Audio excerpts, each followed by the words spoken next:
बोकारो में आयोजित एक जयंती समारोह में डुमरी विधायक जयराम महतो ने ऐसी बात कह दी कि मंच पर बैठे राज्यपाल संतोष गंगवार भी कुछ पल के लिए दंग रह गए। विनोद बिहारी महतो की जयंती के अवसर पर आयोजित इस समारोह में जयराम महतो ने जोरदार तरीके से 1932 के खतियान पर आधारित स्थानीय नीति लागू करने की मांग उठा दी।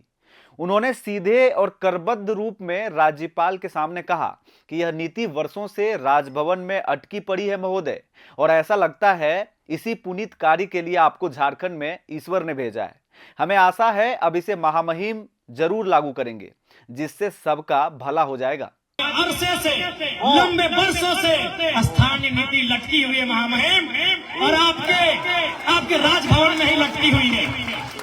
और बरसों से इस राज्य की स्थानीय नीति आपके राजभवन में लटकी है। वो विधानसभा से पारित होकर जाती है, आपके राजभवन से वापस चली आती है। तो आपसे मैं करबद्ध प्रार्थना करूंगा माननीय राज्यपाल महोदय से कि इस बार कम से कम आपके इस कार्यकाल में, आपके इस कालखंड में विनोद बिहारी महतो के सम्मान के साथ साथ झारखंड की 3.5 करोड़ की आसपास की जनता को एक सटीक स्थानीय नीति मिले। यह सुनकर राज्यपाल भी एक पल के लिए खामोश रह गए। दरअसल यह पहला मौका नहीं है।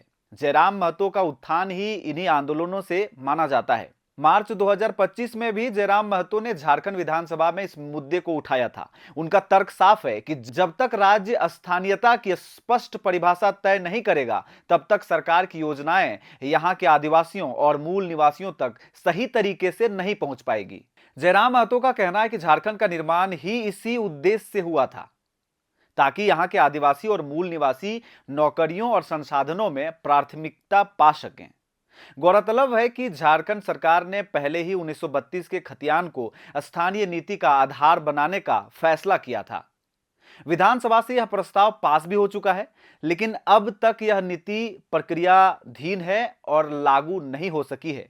अब बड़ा सवाल यह है कि क्या जयराम महतो की यह जोरदार मांग सरकार और राजभवन को कदम उठाने पर मजबूर करेगी, या फिर 1932 खतियान वाली स्थानीय नीति सिर्फ राजनीति का मुद्दा बनकर रह जाएगी।